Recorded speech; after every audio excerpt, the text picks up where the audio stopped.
Welcome to let's cook like experts. இன்றைக்கி நம்ம சேனலில் பார்க்கக்கூடிய recipe home made sambar powder recipe. இது ரியலி ஒரு quick and easy home made sambar பொடி தான். நம்மளோட Tuesday lunch menu sambar rice video பார்த்துட்டு நம்ம வியூவர் ஒருத்தவங்க சாம்பார் பவுடர் ரெசிபி கேட்டிருந்தாங்க. ஸோ அவங்களுக்காக நான் இதை அப்லோட் பண்ணியிருக்கேன். வாங்க நம்ம ரெசிபி ஸ்டார்ட் பண்ணலாம். முதல்ல இதுக்கு என்னென்ன தேவையான பொருட்கள்ங்கிறத நம்ம பார்த்துடலாம். நம்ம அன்றாடம் சமையலுக்கு யூஸ் பண்ணுற ஜாமான் தான் இதுக்கு நம்ம யூஸ் பண்ண போகிறோம். ஃபஸ்ட் வந்து ஒரு சைஸ் கப் எடுத்துக்கோங்க. அதே கப்பில் வந்து எல்லா பொருளையும் மெஷர் பண்ணிங்கன்னா உங்களுக்கு அளவு வந்து ஈஸியாக மெஷர் பண்ணுறதுக்கு ஈஸியாக உங்களுக்கு காட்டுறதுக்காக நான் 2-3 கப்பில் அதே சைஸ் கப்பில் வச்சுருக்கேன். இப்போ ஃபர்ஸ்ட் வந்து ஒரு கப் ஃபுல்லாக வந்து காஞ்ச மிளகாய் வத்தல் எடுத்துக்கோங்க. அப்புறம் ஒரு 2 கொத்து கருவேப்பிலை இலைங்களை எடுத்துக்கோங்க. 3/4 கப் வந்து முழு தனியாக எடுத்துக்கோங்க.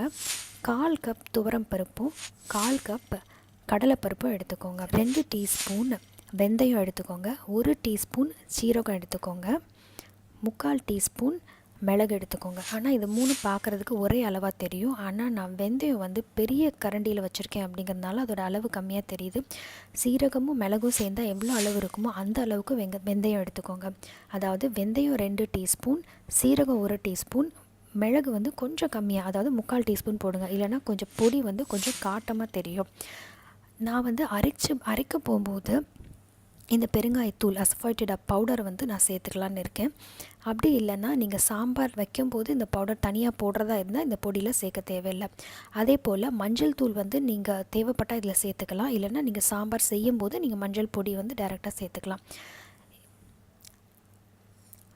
நம்ம லார்ஜர் பேட்சாக செஞ்சு நிறைய ஸ்டோர் பண்ணி வைக்க போகிறோம் அப்படின்னா மிஷினில் கொடுத்து அரைப்போம். இப்போது அந்த மாதிரி நேரத்தில் நம்ம வந்து தூள் பெருங்காயத்துக்கு பதிலாக இந்த காம்பவுண்டட் அசஃபோய்டிடா, அதாவது கட்டி பெருங்காயம் யூஸ் பண்ணலாம். இதோட மனமும் வாசனையும் ரொம்பவே நல்லாயிருக்கும்.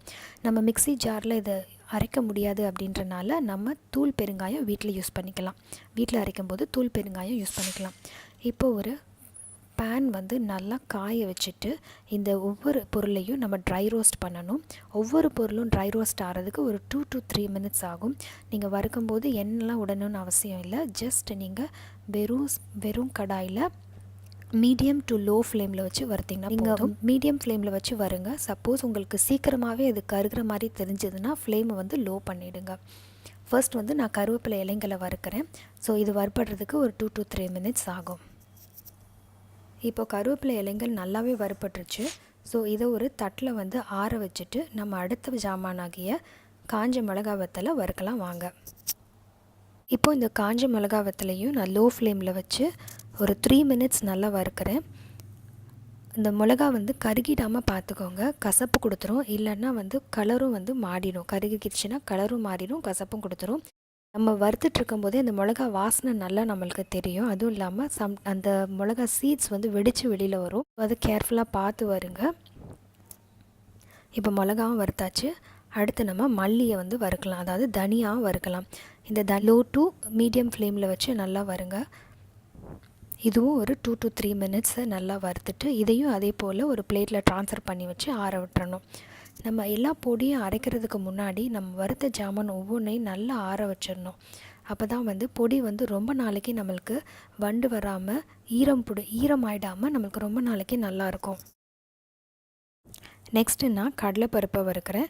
கடலைப்பருப்பு வறுக்கும்போது கருகிராமல் ஸ்லோ ஃப்ளேம் டு மீடியம் ஃப்ளேமில் வச்சு அதே போல் 3 மினிட்ஸ் வறுத்து எடுத்துருங்க. அடுத்தது துவரம் பருப்பு, அதையும் கடலைப்பருப்பு வறுத்தது போலயே அதே 3 மினிட்ஸ் வறுத்தெடுத்துருங்க. இந்த 3 மினிட்ஸ்ங்கிறது ஒரு ஸ்டாண்டர்டான கணக்கு கிடையாதுங்க. அந்த பருப்பு நல்லா கருகாமல் மணம் வர வரைக்கும் வறுக்கணும், அவ்வளோதான். இப்போது நம்ம வெந்தயம், சீரகம், மிளகு 3ஐயும் சேர்த்து நல்லா வறுத்துடலாம்.